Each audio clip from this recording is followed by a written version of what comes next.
Hey everyone, welcome to Locked On Lakers for Thursday. Brian Kamenetsky, Andy Kamenetsky. LeBron James is absent from practice on the same day it's reported the Golden State Warriors are interested in trading for him. Is that a coincidence? It probably is, but is it? That's next.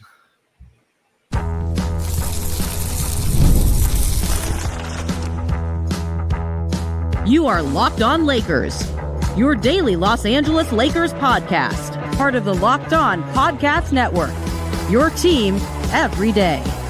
Thanks to everybody for making Locked On Lakers first listen of every day, Monday through Friday, no matter how or where you get your podcasts. This one's always going to be free and never, ever, ever behind a paywall. Locked On Lakers on YouTube, Andy, you know this, but not everybody does. It's where over 26,000 subscribers are all hanging out. They're talking about what's coming on Friday when the Lakers finally get back on the floor. They're talking about the potential of the trade deadline and what the Lakers might do. And today, Andy, they're talking about LeBron James and the report from Brian Windhorst that the Warriors are interested again in LeBron, and LeBron was not at practice on Wednesday. So that is an interesting wrinkle that we will get to in a moment. Do want to let everybody know that today's episode is sponsored by Game Time. Download the Game Time app, create an account, use code LOCKEDONNBA for $20 off your first purchase. So, I mean, there was news, Andy, at practice in El Segundo on Wednesday. Austin Reaves was, JJ Redick didn't call him a full participant in practice, but he was back out on the floor participating in 5-on-5 drills and doing stuff like that, and looking like at least he's making some progress towards a return, whether on Friday in Minnesota or Sunday against Memphis, I believe that is. And so that was some news and good news, welcome news for Lakers fans, but it was probably overshadowed, I think, by the absence of LeBron James. An excused absence. I guess it was sort of described, Andy, right, as a personal day, basically. It was described as personal reasons, not a personal day. I mean, just because that in and of itself has different connotations. Right. Like he didn't have to put it in put in with HR. Right. Well, but also personal. I mean, he did put it in with HR. JJ Redick is HR. He is HR. That's true. I mean, contrary to what many believe, where LeBron serves as his own HR, there is a protocol. You let JJ Redick know. And if it feels truly egregious, Redick might say no, and you go from there. But the difference being a personal day would be like, felt like going to Disneyland. Like personal reasons implies that there is something more legitimate to this. It's interesting only in the sense that, like you said, the timing of this from Windy about how LeBron, for the time being, and this is the exact quote on one of the ESPN, maybe Get Up or whatever, one of those, but I would just say that with LeBron, it's up to him. He has a no trade clause, and he has given no indication that he wants the Lakers to do anything but upgrade the roster they've got, not that he wants to go anywhere. And, the timing of this will be, I think, interpreted by many people as I often like to put it, passive aggressive, because LeBron, if you wanted to read into this, you could read into this being the beginning point of LeBron messaging, hey, I wanted to stay, but ultimately the organization didn't make these types of moves, and now you are forcing me to go somewhere else where I have a better chance of winning a championship. Not that I want to leave, but you are giving me no choice but to waive my no trade clause. By the way, too, yesterday's show with Anthony Irwin, we were discussing the possibility of whether the Lakers should not look to move LeBron. We were not explicit enough in acknowledging that LeBron has a no trade clause, and therefore this is something that they cannot do without LeBron's permission. Mm-hmm. They wouldn't. Of course, they wouldn't. You said on the show they wouldn't just. No. But we should also. But yes, it is important to know that the Lakers do require his permission. Right, and we enough people pointed that out in the comments that just calling ourselves out, we should have been more explicit. We've obviously discussed it on other shows, but we should have been more explicit in pointing this out. Sure. It's the first of sort of, day of la controversy, so to speak. I mean, it just gets into where, what is it, December 15th? Today is the 12th. We're 3 days away from when guys like Jonas Valanciunas can hit the market, the trade market. Something like 85 players, I believe ESPN counted, that are eligible to be traded starting on the 15th. Many of whom will be linked to the Lakers, Valanciunas being one of the most prominent there. And so we are getting into that season, and I suspect one has very little to do with the other, but there are a few things about this that I find interesting. Let's just say that it is not LeBron is not like trying to send a message about like, get me out of here. I don't think he's doing that. He's certainly, as we talk about a lot, very aware of how everything he does will be interpreted and things like that.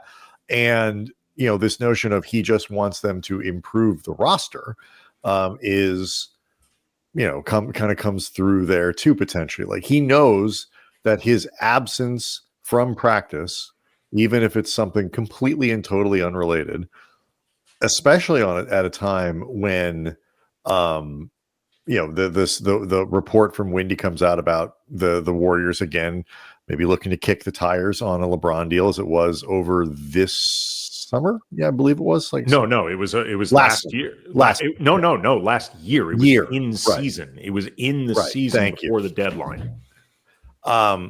He knows how those types of things are going to be seen, and he knows people will talk.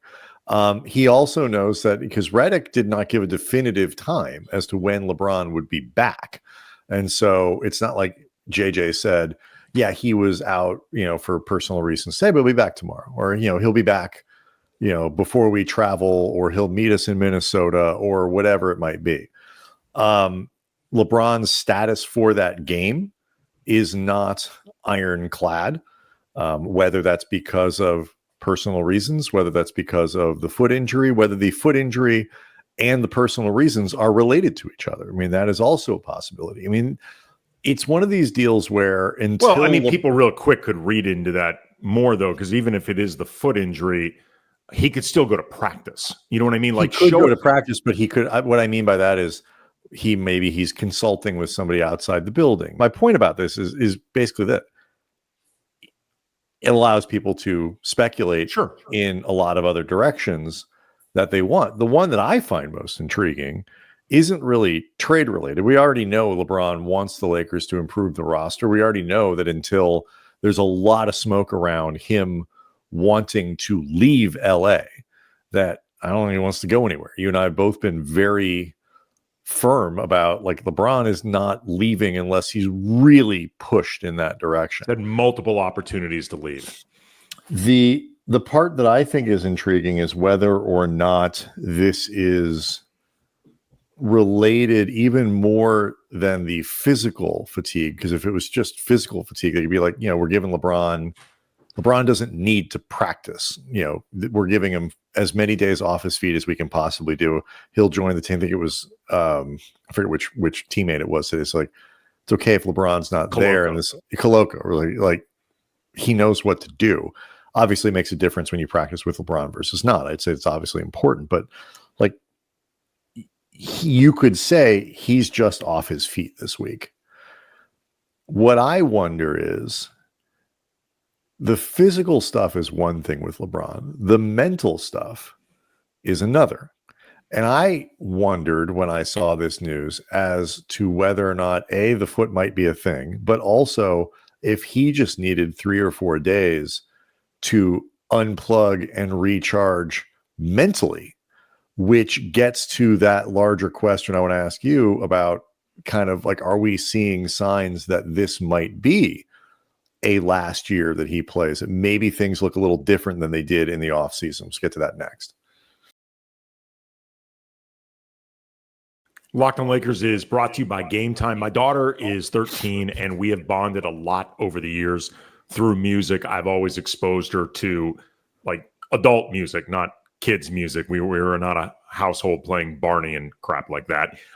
Right now, she's really into Frank Ocean. She's obsessed with him. Frank Ocean has not put out an album in about 8 years, but she has heard rumors that he's back in the studio, which could mean a tour. And if he puts out that album and goes and puts on a bunch of concerts, I promised her I'll get us tickets, even though I know that's going to be hard if I wasn't using Game Time, because they make it easier. You actually can look forward to the process of finding tickets with features like Game Time Picks, which filters out all of the confusing, flowery verbiage and just shows you incredible deals on great seats, which is all you want anyway. So it saves you time. You can see panoramic seat views, so you know exactly what the view to the stage is going to be like. Take the guesswork out of buying tickets with Game Time. Download the Game Time app, create an account, use the code LOCKEDONNBA for $20 off your first purchase. Terms apply. Again, create an account, redeem the code LOCKEDONNBA for $20 off. What time is it? Game Time. Quick reminder for those of you who are watching on YouTube, you can see in the bottom corner that free daily newsletter. Go to lockedondaily.com. Once you're there, you click on Locked On Lakers and get the show delivered to you every day, along with analysis from us, analysis from the entire crack team at the Locked On Network. So it's a great way to follow what's going on around the NBA. So again, lockedondaily.com, sign up for the newsletter. It's, you know, the question around LeBron, I think for me at least, a question has always been which goes first, the body or the brain. It takes an enormous amount of mental investment to continue playing at the level that he does and doing the things that are required to play at the level that he does. Even if you think it's slipping a little bit, he's still, you know, pretty good. That requires a lot. And people have sort of, I think, long assumed like eventually his body would break down. But LeBron said it coming into the year, like he feels like he could play physically for a while. It's just a question of whether or not his mind, he wants to, like, you know, you have that desire, you have the mental energy, all that kind of stuff. He's talked about that. I see things like needing to take time potentially. I'm filling in some blanks here. After a really brutal stretch of schedule where his play was not very good, certainly not up to his standard. Closed out on better notes, but yes, for the most part, it was not. As a potential sign that like the mental part of this is a little like, I got to get away. Like I need a little time away from the building. Just got to recharge. Again, we're all supposing here because there's not a lot of detail as to why he's out, but that was really honestly the first thing that popped into my mind beyond potentially the foot. I mean, there's a few things about that that's interesting. The mental side of this is the part that LeBron in some ways can more directly control, because I mean it is difficult to maintain mental engagement in anything as it gets harder. But you have more direct control over that as opposed to if his body starts breaking down. I mean, LeBron has done everything you possibly can to head that off and preserve it. So if the stuff that LeBron is doing, like that he is renowned for doing, if that can't stave off father time in ways that makes LeBron feel effective, then you know you've just reached a point. I can't do this. Or if, say, LeBron had some very bad injury, or you know the issues with the foot and the ankle that have been going on for a few years, LeBron goes out of his way to maintain himself in ways that other athletes don't, whether because he's got the means to do this or LeBron has the desire to do it. That, you know, the type of desire Kobe had. Like, desire is one of the things that keeps the 1% of the elite, the 1% of the elite. But like, remember a couple of years ago when the Lakers got bounced by Denver in the Western Conference Finals, and LeBron, I do. But remember, LeBron talked afterwards about the possibility of retirement, whether or not he could do this. And a lot of people, thought this was LeBron trying to change the subject and get people talking about him as opposed to the Lakers getting swept, as if that would work. But they'd forget somehow. It's been made pretty clear over the last couple of years, people have not forgotten. No. But I remember you and I at the time were like, I think he's speaking pretty honestly, because were I him, that's the kind of thing I would be questioning as well. Like, the thing that we have seen over the last 3 or 4 years with LeBron, it's not that he is not able to still play often at an extremely high level. It's that it looks way goddamn harder than it used to be. Just you see the work and the effort and the sweat and the mental toll in ways that LeBron used to make this stuff look sometimes astonishingly easy.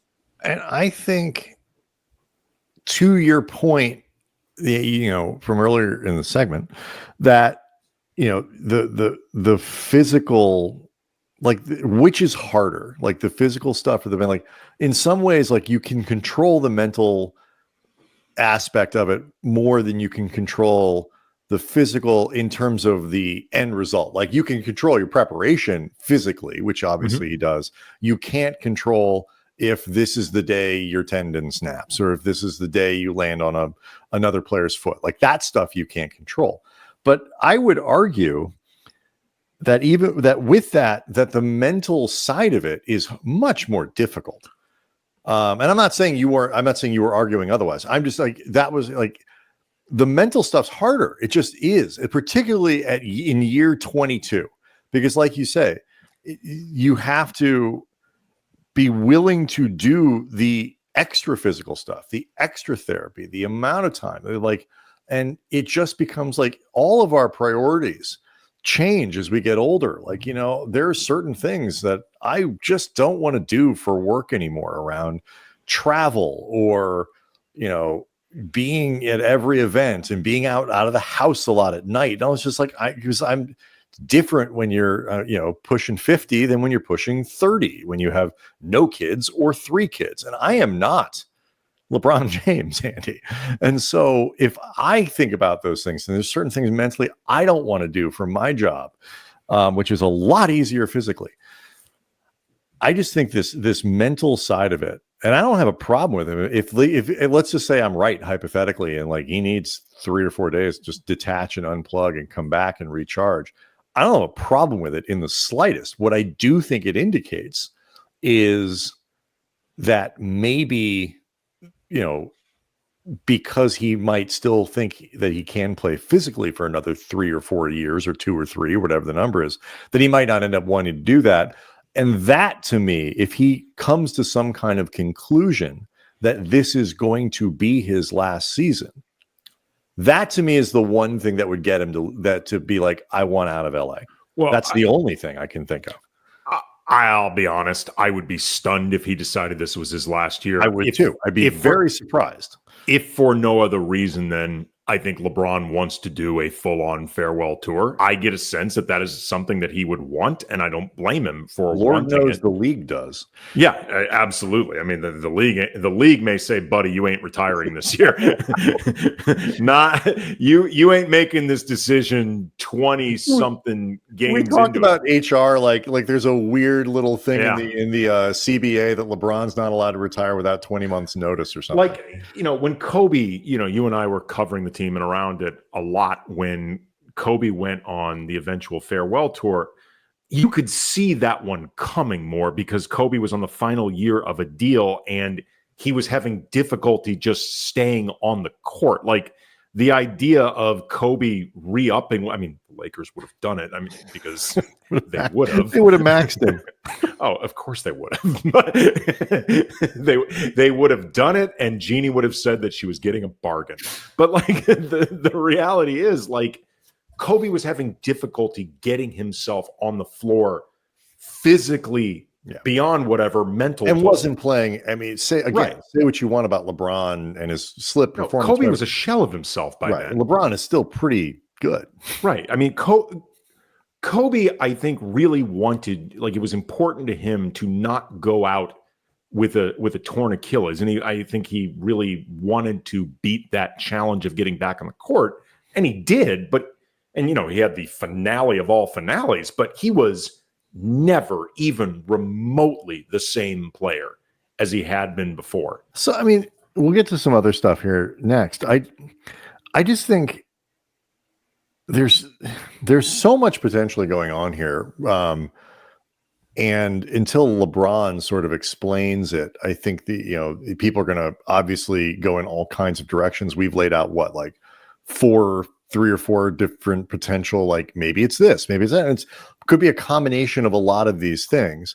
But I do think the one thing that is consistent is LeBron is very aware that absence from practice, and as the news cycle changes to Jimmy Butler's available, the Nets are available, like all of them, and stuff like that it's gonna lead to some pressure. The Lakers are coming off an offseason where they did quite literally nothing, and they're coming off a trade deadline where they did nothing. And I think LeBron is not interested in the future of the team beyond the year or two, or maybe I guess 3 that he's going to play. He doesn't care about whether or not the Lakers are getting the best value that they could in the long term for the 2 number 1 picks they've got to trade, or the contracts or whatever. He wants to have a better team. So that part, I think he is aware of how that perception will go out and is 1000% fine with it. I mean, that's the only part I'm willing to be like, put a flag in the ground on and say for sure. Austin Reaves coming back. I have a couple questions about what the Lakers do here in terms of finding the best lineup, especially as it relates to figuring out how to get D'Angelo Russell on the floor. So we'll get to that next. Locked on Lakers is brought to you by FanDuel. You can tackle the NFL action with FanDuel, America's #1 sportsbook. Right now, new customers bet just $5 on Abe Lincoln, and you get $150 back in bonus bets if you win. So just find a really low stakes bet, put down that $5. Hopefully you win, and then boom, 150 bonus bets. And the FanDuel Sportsbook app gives you everything you need to place live bets on the NFL all in one place. And they even help you with the process. Like if you're feeling like you've got a sense for where a game is going to go, like you've been anticipating all the big plays, the momentum shifts, but you just want to confirm those hunches, you can check out the latest stats, view live play-by-play, and so much more on the same page where you would place that bet. So visit FanDuel.com to join today. And again, you get started with $150 in bonus bets if you win your first $5 bet. FanDuel.com. Never waste a hunch. Make every moment more with FanDuel, an official sportsbook partner of the NFL. The other, I think, big nugget of news coming out of the day was that the Lakers announced that Bronny James is going to play his first road G League game. Wouldn't normally be big news for the 55th pick in the draft to play a road G League game. Well, the Lakers didn't announce it. Sources told Shams. It's out. Yes, sure. I just want to make sure, but there was no like press release. You're correct. So Bronny is going to go do that, and I saw Andy. He might even play more. Again, shouldn't be a surprise here, but it is a change in plans, and quite frankly, I just don't understand why he wouldn't play all the games. I have never understood for a second why this was even under consideration, but if they have changed the plan to where Bronny is going to be playing road games with the G League, getting more reps, I don't know, actually developing, good. It seems like the thing they ought to have been doing in the first place. Yeah, maybe it's a matter of trying to make up for some time because he did miss, some missed games, practices everywhere because he was dealing with a heel contusion. So that could be part of it. It could just be a reconsideration. Maybe this was part of the plan all along. I don't know. I don't. This is going to sound like I care because some of these things are but I don't care. Like I don't know if that was a plan before. All I know is he needs to be playing as much basketball as he possibly can. And while it made sense for him to go on that first road trip, I really do believe that. Like go see what that's like, see the rhythm of that. It's different, and all that. And the G League season hadn't started yet. Once it had, go play. Let's say Austin Reaves comes back on Friday or Sunday. Obviously, he goes back into the starting lineup. The presumption would be that the Lakers would go with the same starting lineup or a version of the starting lineup that they had before Reaves got hurt, which would be with Russell on the bench in favor of originally Cam Reddish, and then after that, Connect. I don't know if they do that. I think they got it. One of the things that I think you have to figure out how to do is get more ball handlers on the floor together. It's not just spreading them out. Like there aren't too many, like having Reaves and Russell on the floor makes it easier for LeBron. I think. And, the Lakers have been very successful with Russell on the floor. These are imperfect metrics, but like every lineup combination that you can find that has a positive net rating basically has Russell in it. Look, they're doing their best. They're doing their best, the Lakers, to make Russell expendable. They just haven't figured out a way. They can't. And it's trying their damnedest. And for a while, it looked like D'Lo was trying. Like I'm going to miss all my shots and see what happens, and I'm still valuable. Ha ha. But I think a lot of it really is that ability to be a playmaker while not turning the ball over. That is the number one. That has been my theory of this data that has been very consistent. There's nobody who handles the ball, certainly among wings and guards, more than D'Lo, moving the ball while turning it over less than D'Angelo Russell. And nothing hurts this team more than being put in transition defense. Therefore, D'Lo is maybe the guy that hurts them the least when it comes to their absolute worst weakness. So where would you start to, if you're JJ, where would you start to kind of put your finger on the scales here? Because you have a bunch of imperfect solutions. For example, you go with Reddish too long, and it feels like the offense just becomes over time much too easy to defend. Again, Reddish goes quite literally games without scoring, multiple at a time, and Connect when he is on, like we saw in that stretch of games, provides this electric element to what they're doing and keeps things moving. More shots go in, balances the defense more, all kinds of good things. But when he's not, now you're talking about a guy who's a significant, probably a bigger defensive liability than Russell is, like the Russell Reaves backcourt, or certainly comparable. D'Lo, though, with Reaves was problematic. So where would you decide to sort of pick your poison? Were you JJ? Would you go back to D'Angelo in the starting lineup? I would seriously consider it. I would seriously consider it. I also get a sense that Max, I don't know why I was going to say Max Christie, but that I get That's sense. Another option, by the way. If you want to, you could go with Christie instead of Reddish and maybe get a little more offense, and if not quite the full size that Reddish is.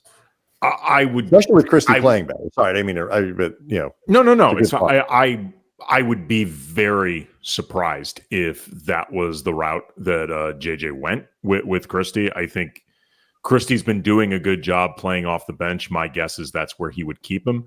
What I think is interesting about it, though, is the splits don't completely reveal it, but I think of late, Dalton has been better or seemed more comfortable as a reserve than as a starter, and maybe that's just his slump has come more as a starter, and maybe that's also been related to. Well, he had a couple good games though, at the beginning of that stretch when he started. The beginning, but I said more of late. Yeah, more of late, he has, I think, struggled more in that starting lineup. The starting lineup has had a more difficult time getting him the ball. It hasn't looked as good for a while, and if Dalton is not hitting shots, the weaknesses, particularly defensively, really start coming through, because it's not even just is the inability to defend his position. He often looks like he's in the wrong place, or at the very least, it looks like his teammates think he's in the wrong place. They often seem to be telling him he's in the wrong place. I was going to say that before I accidentally got on Max, that it feels to me like JJ is weighing keeping Gabe Vincent in the starting lineup and attempting to find more balance. And that seems to be the thing that Redick is trying to land on. Because I know that like a lot of people we've seen in the comments section been like, JJ Redick had the same lineup that everyone was yelling for Darvin to do. Then he went away from it. Why are you not yelling at JJ the same way you guys were talking about this with Darvin? And I would say contextually, first of all, with JJ, he started out with that group. Like he actually went with the thing that seemed most logical, saw things that weren't working. And also, too, I would say one of the big differences between JJ and Darvin is that JJ seems to be looking for more balance in some of this, as opposed to Darvin, where it was often a lot of swings, like all offense, all defense. And he also just, again, seemed to be going very out of his way to avoid doing the thing that you had seen some proof of concept working. Like that, this isn't to say that JJ is perfect or has made all the right decisions. And, I don't need to talk anymore about the switching thing, but that's one of the big differences is JJ he didn't start out at the very least going away from what had worked best. That's a big difference. With D'Lo, I think if you're going to put him back in the starting lineup, I think it's important to empower him more and to give him more of a role, which to some degree means LeBron taking less, more of a back seat or, relative back seat. I think Reaves has to take more of a back seat. Yeah, it's not like they become guys who go stand in the corner. It's just it's a reallocation of a little bit of what's going on. An issue that I think they've had, and I've talked about this a lot over these first 24 games, is I think the Lakers, because they are very invested in making Austin Reaves pop, I think on a lot of different levels. I mean, it's very clear that they want Austin to really bloom. And I get it. But I think in the way that they are doing this, they are often putting Austin in a position that he's not quite capable of doing, literally point guarding, not at the level they want him to be, at the expense of D'Lo, the guy that's actually more capable of doing it, because they are trying to make D'Lo more expendable, as opposed to just do what's best for the team.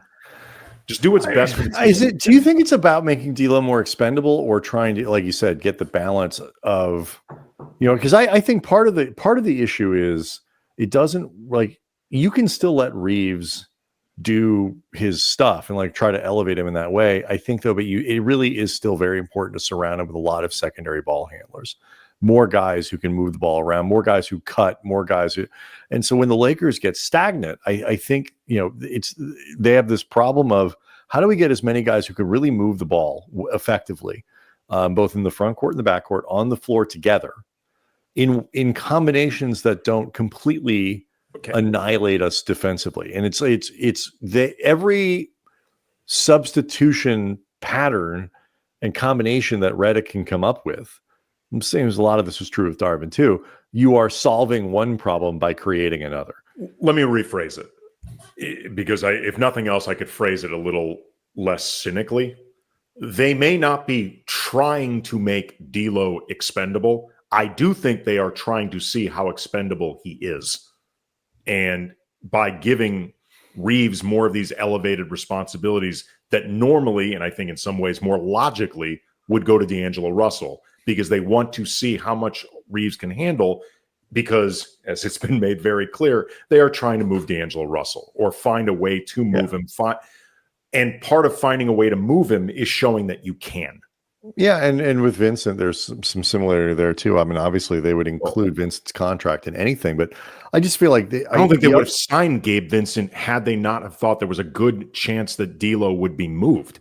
Oh, for sure. But also too, it's like they have to at the same time figure out what's tricky about this. And I don't think they're showcasing Gabe Vincent. Nobody's acquiring Vincent because they're like, we're seeing this thing. He's gonna people know what he is. But you got to figure out what is the combination, and we can quit here and get into this again for Friday. What is the combination that gets the most out of the most players? We can't we've seen what happens with the Lakers.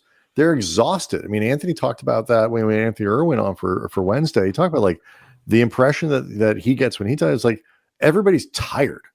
Well, one thing you can do to keep that is to make it so you have more useful players at your disposal. That means you can confidently play Gabe Vincent. You're going to get good minutes out of D'Angelo. You're going to get good minutes out of Reaves. Now, maybe not all of those people are maximized in the way that they could be on an individual level, but maybe that makes the sum of the whole better. Yes. And so that's another thing that he's got to. But again, you're creating.